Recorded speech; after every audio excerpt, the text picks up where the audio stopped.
Bonjour, bonjour et bienvenue pour une nouvelle vidéo un peu spéciale puisqu'il s'agit d'un book versus movie sur Miss Peregrine et les enfants particuliers. J'avais vraiment hâte de faire cette vidéo une fois que j'avais vu le film et lu le livre bien évidemment. Et donc là voici, donc là je suis en total freestyle, je sors du boulot. D'habitude j'écris des petites lignes sur ce que je vais dire, mais alors là zéro, vraiment total freestyle. Donc j'espère que ça va pas partir dans tous les sens et que je vais parler pendant 3 heures. Donc je vais essayer de cadrer ça.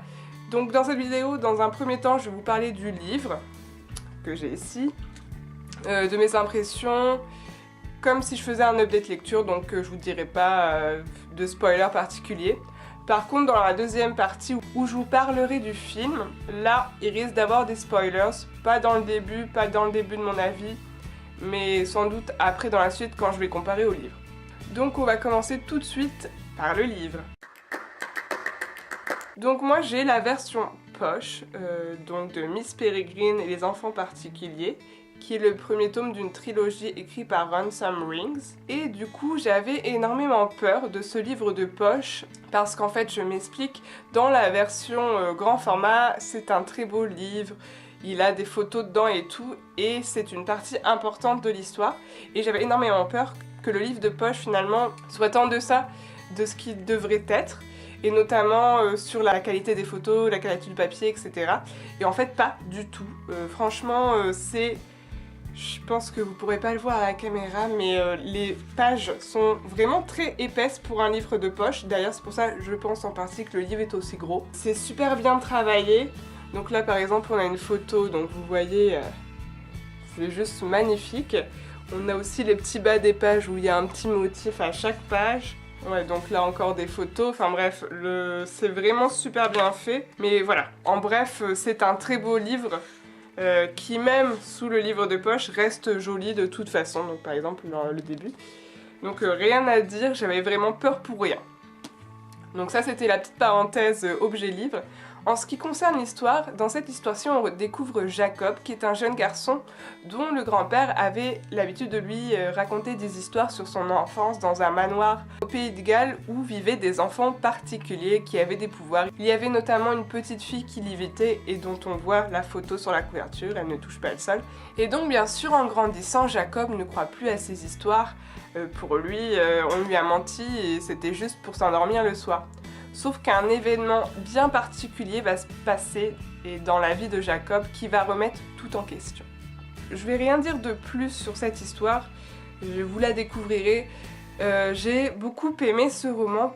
Pour de nombreuses personnes, ça avait été un coup de cœur. Pour moi, ça ne l'a pas été.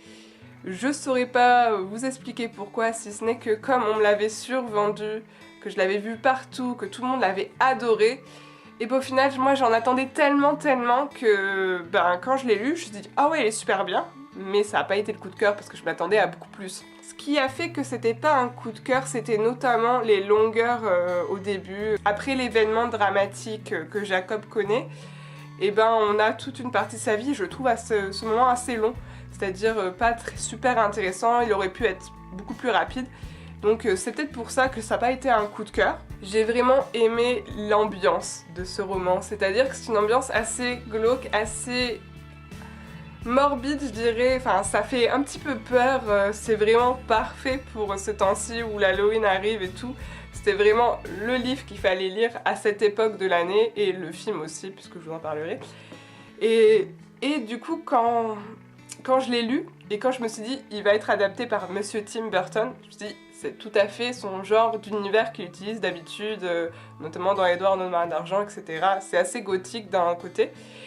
Et du coup, c'est vraiment ce qu'on ressent en lisant le livre. Les personnages sont tous intéressants et certains me font dresser les cheveux sur la tête, notamment Enoch, pour ceux qui ont lu le livre, qui lui me fait peur. J'ai l'impression que c'est un serial killer en puissance. J'ai bien aimé la fin et comment ça se finissait, c'est-à-dire que c'est une fin ouverte, il y a forcément une suite et on a envie de savoir ce qui va se passer, comment ils vont faire bouger les choses et tout.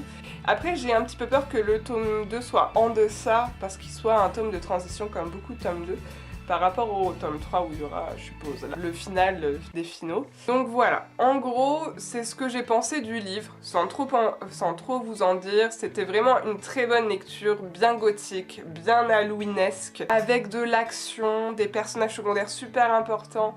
Ça reste une histoire assez jeunesse, parce que les personnages sont jeunes, leurs problématiques sont jeunes, mais franchement ça peut se lire à n'importe quel âge. J'ai pas du tout été dérangée de ce point de vue là, contrairement à certains romans jeunesse que j'ai lus récemment et où je me suis sentie vraiment détachée de ces personnages là. Là, non pas du tout. Jacob est jeune mais ça me pose pas du tout problème, vraiment aucun, je m'identifie parfaitement à lui mettons. Donc voilà, donc je le conseille vivement, c'est vraiment un très bon livre et pour ceux qui en entendent beaucoup trop, baisser d'un cran et éviter comme moi d'être un peu déçu final. Donc maintenant je vais vous parler du film. Alors le film commence sur les mêmes bases que le livre. Donc on a vraiment la même histoire, Jacob qui a son événement dramatique et puis du coup il se passe certaines choses que je vais pas vous dire parce que pour ceux qui n'ont pas vu le film. Mais après, le film part dans une direction complètement différente. Avant de vous détailler ce en quoi ça change et dans ce cas amener des spoilers, je vais plutôt vous dire le ressenti que j'ai eu du film. Je suis allée le voir déjà en partant avec un a priori positif parce que j'adore les films de Tim Burton. Comme je vous l'ai déjà dit, c'est vraiment un de mes cinéastes favoris. Je pourrais regarder 130 000 fois ces films, Big Fish, Édouard aux mains d'argent, etc. Enfin voilà. Déjà, en arrivant dans cette histoire, pour moi je pensais Big Fish. Franchement, le papa ou le grand-père qui raconte des histoires pas forcément vraies à son enfant, et bah c'est Big Fish honnêtement. Je trouvais un peu la même trame. Donc j'y suis allée confiante et j'ai vraiment eu raison. J'ai vraiment beaucoup aimé le film. Je trouvais qu'il respectait ce que fait du Tim Burton. Donc on a à la fois un univers très gothique et à la fois un univers super coloré en même temps.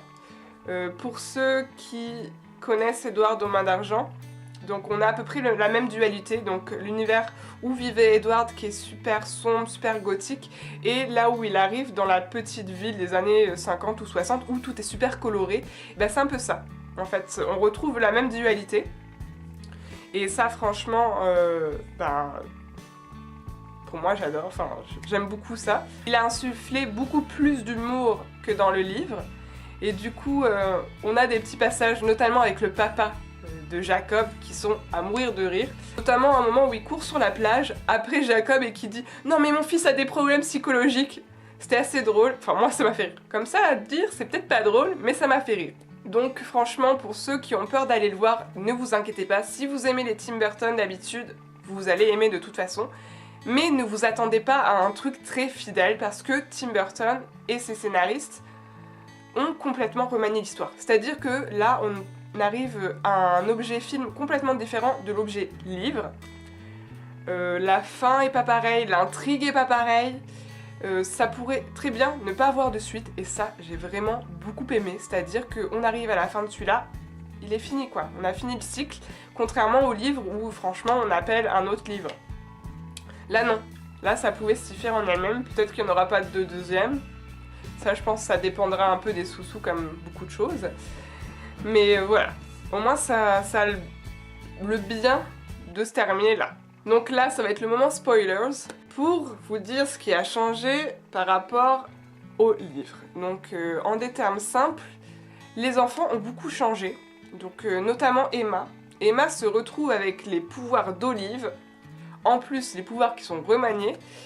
Olive, qui est une petite fille, se retrouve une jeune fille de l'âge d'Emma, on va dire de l'âge de Jacob, et avec les pouvoirs d'Emma, donc les pouvoirs du feu.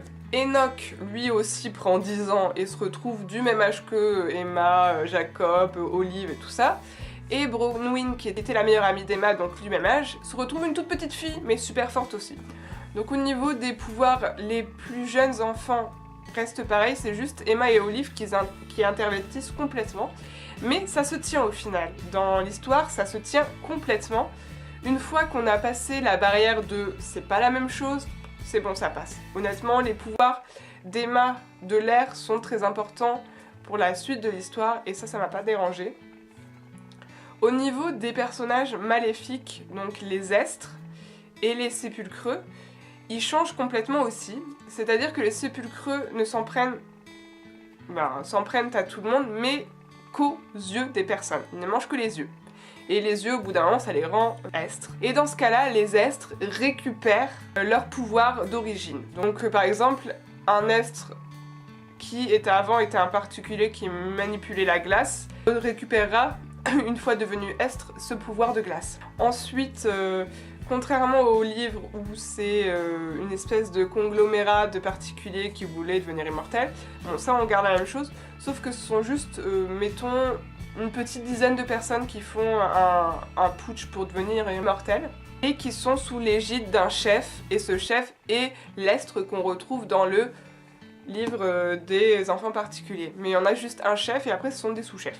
Aussi dans le livre, Miss Peregrine est kidnappée mais récupérée, et là elle est kidnappée mais pas récupérée. C'est à ce moment-là qu'on diffère complètement. Jusqu'à cette période-là, ça ressemblait assez, à part l'histoire d'Estre avec leurs yeux, etc.